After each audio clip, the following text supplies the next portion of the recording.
2. بسم الله ما شاء الله ولا قوة الا بالله. 4 6 8 10 12. اللهم صل عليك يا نبي. 14 16 18 20 22 24 26 28 30. كده 30 32 34 36 38 38 40 42 44 46 48. اللهم صل على النبي. 5 اتنينات يا جماعه. بسم الله ما شاء الله ولا قوه الا بالله. اللهم صل عليك يا نبي. حبايبنا ومتابعينا، دي دوره رمضان. الدوره دي بتاعت رمضان، كل سنه وانتم طيبين. لسه جايبه الكتاكيت حالا. الكتكوت ب 8 جنيه ونص النهارده، والنوع قبض. وجبنا دلوقتي استقبلنا على زبادي على العلف، واستقبلنا على محلول جفاف بشري. استقبلنا على زبادي ومحلول جفاف بشري. اللهم صل على سيدنا محمد. ربنا يطعمنا ويطعمكم ويصلح حالنا وحالكم. اللهم صل على النبي. المكان دافي، الكتاكيت كلها منتشره اهي. اللهم صل على سيدنا محمد. اللهم صل عليك يا نبي. السلام عليكم ورحمة الله وبركاته. بسم الله الرحمن الرحيم. اللهم صل وسلم وزد وبارك عليك يا حبيبي يا رسول الله. حبايبنا واخواتنا ومتابعينا، صلوا على الرسول واللايكات الحلوه بتاع ام مصطفى، فضلا منكم طبعا وليس امرا. وما تنسوناش بالاشتراكات، ويبقى جزاكم الله كل خير. سموا بالله، صلوا على رسول الله حبيبنا وشفيعنا محمد. اللهم صل وسلم وزد وبارك عليك يا حبيبي يا شفيعي يا رسول الله. طبعا كل حاجه قدامكم اهي تخص الكتاكيت البيض. طبعا انا لسه جايه حالا دلوقتي، يا دوبك انا دخلت البيت من هنا، الظهر ادى من هنا. طبعا انا لسه جايبه الكتاكيت من دلوقتي من المكتب، ولسه جايه حالا. وجبنا الجرعه بتاع اللي هي التحصينات اول ما بنجيب الكتاكيت، وجبنا اي حاجه تخص الاستقبال. طبعا الصندوق ده اهو اللي انا طبعا نزلت لكم فيديو بالاستقبال امبارح، تجهيز المكان يعني. طبعا ده الغطا، فانا برضو عشان برضو مش مرضتش احوط بكبرته او ببنايه او بدفايه اقفل المكان وكده، لان الاوضه انتوا شفتوا التهويه يا جماعه بسيطه خالص. الباب كله مقفول بكبرته، والتهويه بسيطه خالص، لان الاوضه دي تاني بحري او الشباك قافله خالص بحري. وطبعا زي ما انتوا شايفين 3 لمبات، والمسافه من الفراخ واللمبات متر. طبعا الكتاكيت اهي لازم، وانت رايحه تجيبي الكتاكيت انا عايزه اقول لكم ان الجو هوا قوي، ومن غير الجو يكون هوا. لو الجو حتى برد ومن غير ما فيش هوا، لازم تجيبي الكرتونه وتجيبي اي حاجه معاكي قماشه تغطي بقى الكرتونه من فوق عشان بتبقى مفرقعه. طبعا احنا مجهزين المكان معاكم من امبارح. حد هيقول لي بقى يا ام مصطفى انت حطيت الارضيات البلاستيك دي ازاي وجت قد الصندوق ازاي؟ انا حطيت 3، حطيت 2، والثالثه قصيتها يا جماعه. سخنت السكينه على البوتاجاز وسيحت السكينه بمعنى اصح. وبصوا عشان بس الناس تبقى عارفه، اوريكم بس بصوا قصتها دي واحده قصتها جزء من المقصوص وجزء بسيط صغير خالصه في الجنب. فانا هيدا اللمبات دي كده بقى لها 4 ساعات وزياده كمان. هيدا اللمبات كده بقى لها 4 ساعات وزياده. طبعا احنا مجهزين العلافات اللي هي بتاع الاستقبال اهي، ومجهزه الميه بس ما حطيتش فيها محلول جفاف. قلت سيب الميه بس تاخد من حراره الاوضه، عشان اول ما اجي ما اجيبش الميه من الحنفيه الكتكوت يبرد مني ويتعب مني. ماشي.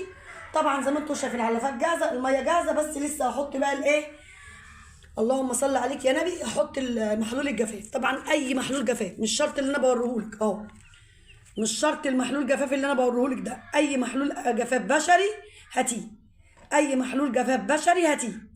طبعا دوم 4، رغم ان السقايه نص رتل، بس كتر المحلول مش وحش، بالعكس بيعوض حاجات كتير، وبيعوض الاملاح والمشوار اللي جاي منه الكتاكيت لغايه المكتب، ومن المكتب لعندك. فلازما ولا بد احسن حاجه تستقبلي بيها الكتاكيت محلول الجفاف. دوم 4 حط في كل سقايه نص رتل 2. عندك سقايه رتل وعايزه فيها تحطي فيها ال2 عادي، حطي فيها 2 بس كفايه برضو، حلو قوي.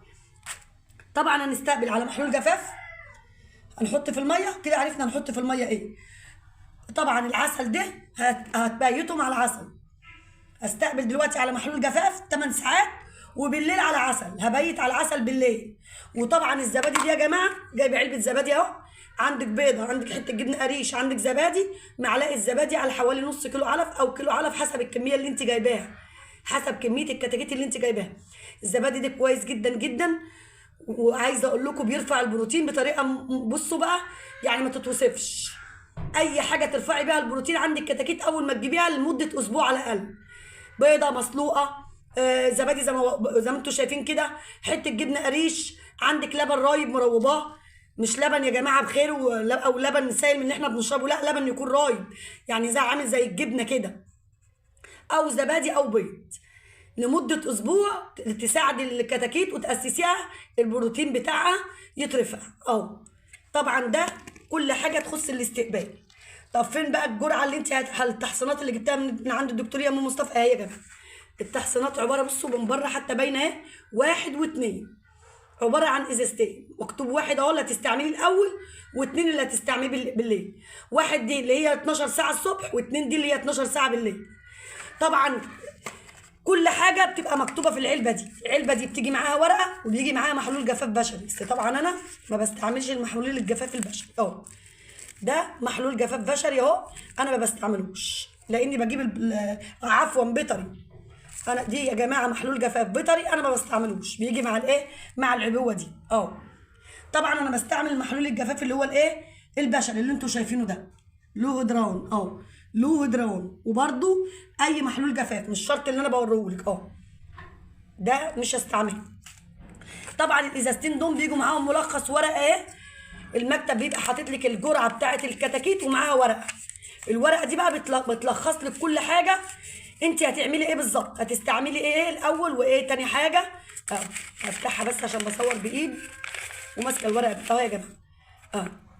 جرعه واحده اهي، عبوه واحده اهي، دواعي الاستعمال، مثبت لنشاط البكتيريا المسببه للامراض التنفسيه المعويه. رقم 2، عبوه رقم 2، اللهم صل على النبي، يعوض جميع احتياجات الطائر من الفيتامينات والاملاح المعدنيه والاحماض الامينيه. دي ايه اول حاجه، وتاني حاجه كل حاجه من دي لمده 12 ساعه. الجرعه من تحت هتديها قد ايه، مكتوب 2 مللي، يعني لتر على لتر ميه شرب لمده 12 ساعه، ودي برده 2 مللي لتر ماء شرب لمده 12 ساعه، يعني كل حاجه من دي لمده 12 ساعه. ازازتين اهم يا جماعه، دول ازازتين اهم. طبعا انا مش هبدا في الجرعه دي، انا ما بقى تاني يوم. اول يوم ده او الاستقبال ده، اول يوم استقبال دي ما بنحسبوش، بنستقبل فيه على زبادي ومحلول جفاف، وبالليل على عسل.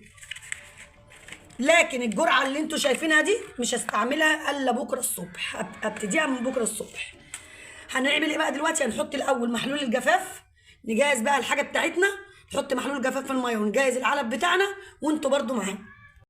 طبعا زي ما انتوا شايفين ملينا الايه كده السقايات كانت مليانه، بس حطيت يا دوبك حطيت فيها الايه، اللهم صل على النبي، محلول الجفاف. وطبعا جبنا اهو كميه علف يجي كيلو، لان انا طبعا جايبه كميه يا جماعه، جايبه بسم الله ما شاء الله ولا قوه الا بالله 50 كتكوت. طبعا حطيت علبه الزبادي كلها. هنقلب بقى العلف كده ونفرغ في علفات التحضير ونرجع لكم تاني. كده زي ما انتوا شايفين جهزنا كل حاجتنا ميه وعلف، وحطينا الزبادي على العلف، وزي ما انتوا شفتوا طبعا بسم الله ما شاء الله بقى هنا جبنا الايه، جبنا الكتاكيت، لمت الصندوق وشلنا منها الايه، كنت حاطه بيجامه بتاع بنتي كده قديمه عندي، خدتها معايا علشان السقعه يا جماعه والبرد. بصوا بقى اللهم صل على النبي، دول 50 كتكوت، والمكان دافي، المكان كويس قوي. والكتكوت النهارده ب 8 جنيه ونص. الكتكوت بكام يا ام مصطفى؟ الكتكوت ب 8 جنيه ونص، سعره مش فلوس. جه علينا وقت زي اليومين دول كان ب 50 وب 60، وصل ل 50 جنيه الكتكوت يا جماعه السنه اللي فاتت. اللي خد 8 جنيه ونص او حتى لو ب 10 جنيه مش فلوس، حلوه قوي قوي قوي. حد هيقول لي العلف غالي، رزقنا ورزقهم على الله، احنا بنجيب وبنقول يا رب رزقهم هيجي. البني ادم رزقه بيجي، الطير رزقه مش هيجي، كلنا كده ربنا اللي بيرزقنا. هاتي على قدك وقولي يا رب. زي ما انتوا شايفين انا كنت هجيب 40 والله، بس قلت اجيب 50، لا قدر الله لا قدر الله حاجه ماتت، يبقى برضو ايه الكميه اللي انا عايزاها هي اللي موجوده عندي بامر الله. طبعا لو كله راح برضو الحمد لله، كله قاعد برضو الحمد لله الحمد لله. على السراء والضراء. صم بالله، صلوا على رسول الله. بسم الله ما شاء الله ولا قوه الا بالله. وننزل الكتاكيت كده في الصندوق. اللهم صل عليك يا نبي. 2 بسم الله ما شاء الله ولا قوه الا بالله. 4 6 8 10 12 اللهم صل عليك يا نبي. 14 16 18 20 22 24 26 28 30 كده 30 32 34 36 38 38 40 42 44 46 48 اللهم صل على النبي. 50 اتنينات يا جماعه، انا بحج اتنينات 50. عايزه اقول لكم ان انا مراجعه عليهم وانا هناك. كان معايا كرتونه كمان والله، بقيت اعد من كرتونه لكرتونه، اشوف مثلا حاجه الصوره ملتهبه، في فرخ مثلا جاي في عيب فرز تاني، بقيت والله افرز وانا هناك في كرتونه. خدت كرتونه معايا كمان عشان اعد فيها وافرز فيها. والله في 4 كتاكيت ما عجبونيش اديتهم له غيرهم لي، وفي نفس الوقت عديت وجايب العدد الحمد لله كويس. طلع في حاجه زياده كنت هديها له وانا هناك. اللهم صل على النبي. بصوا الكتاكيت بسم الله ما شاء الله. ليه بقى؟ كتاكيت نازله من الكرتونه بسم الله ما شاء الله. عايزه اقول لكم دافيانه جدا جدا جدا. ليه؟ لان انا محوطه عليهم وتنتني حطاهم في الشمس ده ومغطيه عليهم. وطبعا احنا مدفيين المكان قبل ما نمشي ومشغلين اللمبات والحافظ ربنا الحافظ ربنا. طبعا نحط بقى الايه العلف كده، نظبط المكان كده وارجع لكم تاني. اللهم صل عليك يا نبي. ما شاء الله ولا قوه الا بالله، كله من فضلك يا رب. طبعا زي ما انتم شايفين ظبطنا الاماكن برضو. انا كنت احط علافه وسقايه واحده بس، قلت لا عشان برضو ما يبقاش في تفاوت في الاوزان، وندي للكتاكيت حقها اول ما بيجوا.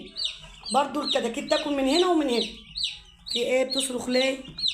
الكتكوت عمال يصرخ كده من ساعه ما حطيته. يا جماعه ما فيش اي حاجه، الكتاكيت كويسه ما فيهاش اي حاجه قدامكم اهي، كل حاجه على الطبيعه.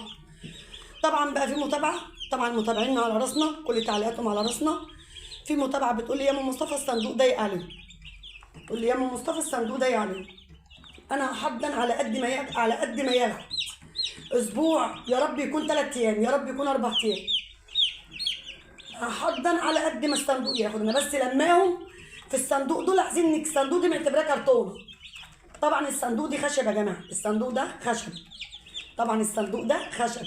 الكرتونه لو انا جبت كرتونه كبيره هتبوش مني، والكرتونه مش هتتحمل برضو زي الصندوق الخشب. فانا عامله الكرتونه دي، الصندوق ده اكنه كرتونه بحضن فيها بس اسبوع 5 ايام 6 ايام على حسب. وبعد كده هحطهم في الارض واحط لهم برضو الشبك وكل حاجه، بس عايزه المهم بس قيمه اسبوع في الصندوق. المهم بس قيمه اسبوع في الصندوق بس. وبعد كده هم لسه صغيرين يعني يا جماعه. وبعد كده الارض والاوضه كلها فاضيه. الاوضه كلها انا معقماها كتير وكلها فاضيه. العرقوبه ده هنزل فيها واظبط فيها واحط برضو شبكه تحضير والارضيات البلاستيك واداري عليهم برضو. و3 لمبات قدامكم يا جماعه، لمبه اهي ودي لمبه اهي ولمبه اهي. والاوضه انا قافلاها دفع اهي. التهويه الوحيده فوق هناك اهي، مش مكتره في التهويه علشان الاوضه دي بحري، عشان الناس اللي داخلين القناه دي. قافله كبيرته والاوضه ما فيهاش اي حاجه ومتنضفه ومتعقمه. الكتاكيت بتنزل بتبقى لو انت منزله كتاكيت وجايباها مسقعاها وانت جايباها، اول ما كان سقع اول ما كان مش دافي عمرك ما هتلاقي الكتكوت كده، عمرك ما هتلاقي الكتاكيت بالشكل اللي عندي ده. لكن هي بسم الله ما شاء الله عشان الصندوق برضو لاممهم، وفي نفس الوقت جايه مدفياهم، وفي نفس الوقت قايده اللمبات قبل ما اروح اجيبهم حوالي ب4 ساعات ولا 4 ساعات ونص، فانت مظبطه الدنيا. فالحافظ ربنا. احنا لمينهم عشان لسه صغيرين وعايزين تدفئه، لسه صغيرين وعايزين تدفئه. ماشي؟ يلا يا حبايبي، بعد الفيديو بتاع الاستقبال النهارده ربنا يطعمنا خير ويطعمكم ويصلح حالنا وحالكم. وكل سنه وانتم طيبين. دي دوره رمضان، ربنا دخل علينا رمضان لا فاقدين ولا مفقودين. اللهم بلغنا رمضان احنا وانتم جميع المسلمين والامه العربيه يا رب. ربنا يطعمنا ويطعمكم ويصلح حالنا وحالكم وييسر امورنا واموركم وامور المسلمين والعالم كله. اللهم امين يا رب. دعوه حلوه من قلوبكم، ربنا يطعمنا فيهم خير. وكل سنه وانتم طيبين. اشوفكم على خير واشوفكم في فيديو جديد. والسلام عليكم ورحمه الله وبركاته.